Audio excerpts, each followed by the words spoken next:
นี้เป็นมือจุดท้ายบ่แม่นมือจุดท้ายเหลืออีกมือหนึ่งเหลือตอนเศร้าเก่าแล้วเนาะเหลืออีกมือหนึ่งจะหอด30แล้วเนาะเดี๋ยวเราจะฮู้ว่าเราจะได้แจกกีตาร์ตัวนี้หรือบ่นะเพราะว่ายอดแชร์มันยังบ่ถึงเด้อทุกคนเด้อ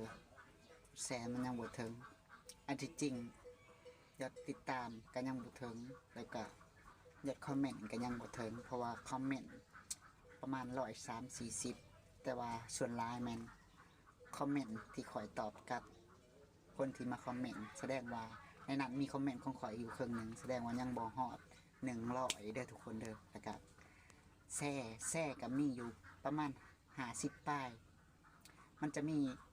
แซ่ของข่อยอยู่ในนั้นเกือบครึ่งหนึ่งเนาะสำหรับคนที่แซ่แท้ก็น่าจะประมาณ20-30ประมาณนี้เห็นจังได้ก็ให้ทุกคนเฮาจะเอาเป็นว่าเฮาจะเพิ่มเวลาไปกันแล้วกันนะเดี๋ยวเฮามาเบิ่งอีกมือหนึ่งเนาะเดี๋ยวเฮาจะมาทบทวนเบิ่งว่าจะเฮ็ดแนวใดต่อเพื่อที่จะได้แจกกีตาร์ตัวนี้เด้อเมื่อถึงเวลามื้ออื่นเดี๋ยวมาติดตามเบิ่งอีกคลิปต่อไปเด้อมื้ออื่นมาติดตามเบิ่งว่าจะถึงหรือบ่ถ้าบ่ถึงเฮาจะคิดกฎกติกาใหม่เนาะในการที่จะแจกกีตาร์ตัวนี้ให้มันได้เด้อทุกคนเด้อรอติดตามเบิ่งทุกคน